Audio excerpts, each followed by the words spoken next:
मध्य प्रदेश विधानसभा का मानसून सत्र शुरू है, जिसमें तमाम सत्ता पक्ष और विपक्ष के विधायकों का सवाल और जवाब सदन में चल रहा है। जहां एक तरफ विपक्ष के विधायकों के द्वारा सवाल लगाए जाते हैं तो वहीं सत्ता पक्ष इसका जवाब देता है। लेकिन सदन में सिमरिया विधायक अभय मिश्रा जब जेल में हो रही अनियमितता, जेल में हो रही बंदियों की मौत एवं उनको न मिलने वाली सुविधाओं के साथ ही जेल प्रशासन की तानाशाही कि जेल प्रशासन किस तरह से परिजनों से पैसा ऐंठता है, उसके बाद बंदियों को सुविधा देता है। यदि पैसा नहीं दिया जाता है तो यदि बंदी या कैदी बीमार हो जाता है तो उसको समुचित इलाज नहीं दिलाया जाता है, जिससे उसकी मौत भी हो जाती है। इन्हीं तमाम मुद्दों को लेकर गंभीर चर्चा कर रहे थे, लेकिन सदन में सत्ता पक्ष के कुछ विधायकों ने इसका मजाक बना लिया, जिस पर अभय मिश्रा ने सत्ता पक्ष पर जमकर हमला बोला और सरकार को जमकर कोसा भी। और किस तरह से सरकार को कोसा है और विधायकों को, जो कि सत्ता पक्ष के विधायक कैदियों के संबंध में अभय मिश्रा द्वारा चर्चा की जा रही थी, तो सत्ता पक्ष के विधायकों ने उसका मजाक बनाया और अभय मिश्रा ने क्या जवाब दिया है आप भी सुनिए। रोज पहुंचा जो बड़े अपराधी हम इलाहाबाद वगैरह की स्थितियां बताते हैं और जगह भी देखते हैं, हमारे कुछ पास के लोगों को भी जानते हैं, जो महीनों में 10 लाख रुपए सिर्फ इस बात के लिए जेल में देते हैं कि वो अच्छे से रह ले, उनको एक बैठने का बिस्तर का एक अच्छा इंतजाम हो जाए। एक छोटा कैदी भी है, अभी हमारे हैं ठाकुर हैं, उनका रघुवंश सिंह बड़े मतलब अच्छे परिवार के हैं, वो बेचारे फंस गए। उनका हम गए, जब वो मृत था उसका मरने के बाद उसकी बॉडी को जेल में अस्पताल में फेंक के चले गए। हथकड़ी नहीं उतारी, हथकड़ी के साथ वो आदमी था और वो चिल्ला चिल्ला के उसका भाई कह रहा था कि ये कल ही कह रहा था कि मतलब पहुंचा दो नहीं तो हमें मार डालेंगे। 2 दिन पहले मैं मिलने गया था तो फसल बेचने में लेट हो गए। हमारा ये कहना है कि जो सुधारात्मक वाला आपने बनाया हुआ है इस पर पुनर्विचार करेंगे। इसको हमने अच्छे से पढ़ा है, इससे कोई रिजल्ट नहीं आएगा। कागजों की खाना पूर्ति हम आपस में एक मैसेज दे दें, ऐसे मैसेज हम कितने दिन देते रहेंगे। जो भी हम काम करें ठोस करें, और हमारा फंड उतना ही जा रहा है। कोई जो रिटायर्ड लोग हैं उनकी कमेटी, कोई एक रिटायर्ड जज की कमेटी, कुछ अनुभवी कोई हमारे पुराने वरिष्ठ मंत्री हैं, वो उसको दौरा करने और कैदियों से ही पूछ के कि वास्तव में उनका सुधार का क्या कार्यक्रम हो, सुधार के कार्यक्रम के नाम पर के क्या क्या कार्यक्रम चलाए जा रहे हैं।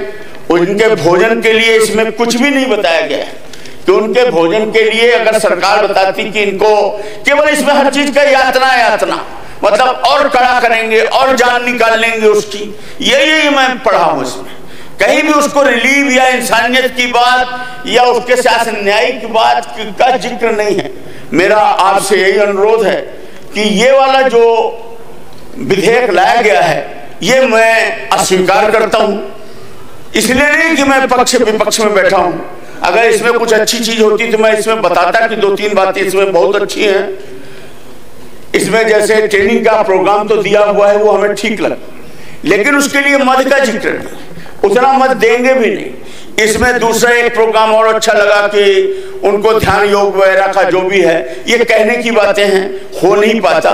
उनको बीच बीच में कहीं पर अलग अलग कैदियों के हिसाब से। दूसरी चीज, इसमें जो सेल होता है जिसको कहते हैं काल कोठरी, उसको भी और ज्यादा वो किया है।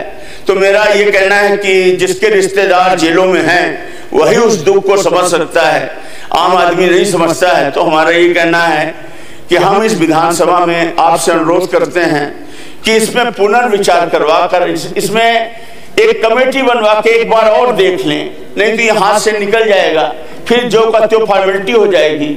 और जेल में सबसे बड़ी बात स्टाफ नहीं, स्टाफ नाम की चीज नहीं।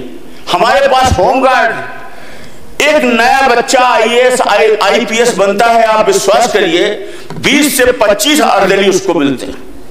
बगले में 20 से 25 हम विधायक लोग एक गनमैन के लिए तरसते हैं। एक गनमैन मारने के लिए हमें 2 गनमैन मिलते हैं। एक गनमैन तो घर चले जाते हैं, एक ही ड्यूटी करते हैं। और जो सच है सब विधायकों के साथ गुजरता है। रोज कहां शिकायत करेंगे, हमें 3 नहीं मिल सकते, ज्यादातर सबको तो एक ही मिले। और वहीं पर अगर आप किसी अधिकारी के बगले में चले जाएं तो ऑफिस से लेकर बढ़िया AK-47 से लेकर सजा हुआ 30-30, 40-40 लोग, तो सबसे अच्छे तो वही।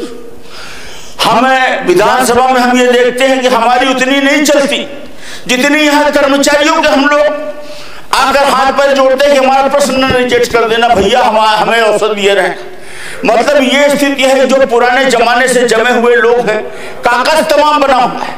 मेरा आपसे ये अनुरोध है कि जो होमगार्ड के कर्मचारी हैं, अगर जेल में स्टाफ में कमी है तो उस कमी को इन होमगार्ड के की बात करना मुझे लगता है उचित है ना, इसको तो विलोपित कर दिया जाए।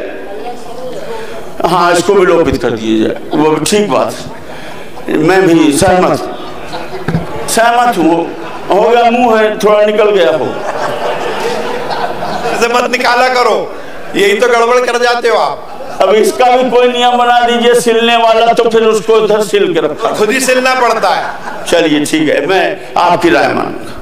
मेरा ये निवेदन है कि वहां पर स्टाफ की कमी को, दूसरी बात, एक सबसे महत्वपूर्ण बात, जेल कौन चला रहा है? जेल वहां के जो छोटे छोटे कर्मचारी हैं, चक्कर अफसर हैं, जो प्रहरी हैं, उसमें हेड प्रहरी हैं, ये 20-20, 30-30 साल से जमे हुए हैं। इनके बच्चे जेल के बाहर खुलेआम दुकान लगा के बैठते हैं और एक का पैसा जमा कराते हैं। इनका स्थानांतरण नहीं होता। साहब ठीक कह रहा हूं? नहीं, मैं आज तक जेल नहीं गया, ईश्वर की कृपा थी, लेकिन मेरे से जुड़े बहुत सारे लोग, हमारे से जुड़े बहुत लोग, हमारे रिश्तेदार, और इसमें कोई बड़ी बात नहीं। और साहब जेल क्या है, वही है वह जो राम ने चिराखा, जिस दिन लिखा होगा आपको आप भी चले जाएंगे, जिस दिन हमको लिखा होगा हम भी चले जाएंगे। पहले आपकी पार्टी में थे, बाहर रहते रहते जो अनुभव मिला है वो सुना रहे हैं।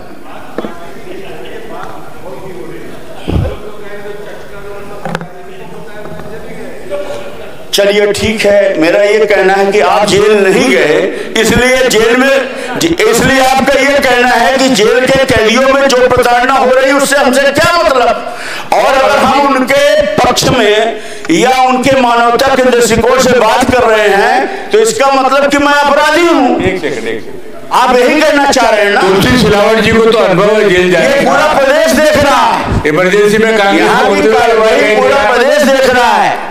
वो जेल के जो कैदी हैं उनका भी परिवार है, उनके परिवार के लोग भी वोट देते हैं, वो भी देख रहे होंगे कि आपकी सोच एक कैदी के प्रति क्या है। हमारी सोच अच्छी नहीं होती थी, लाते क्यों विधेयक भाई साहब? आपकी सरकार ले आती। चलिए, साथ चलाए, मैं इनके बाद, और निंदा भी हमारी कर रहे हैं आप।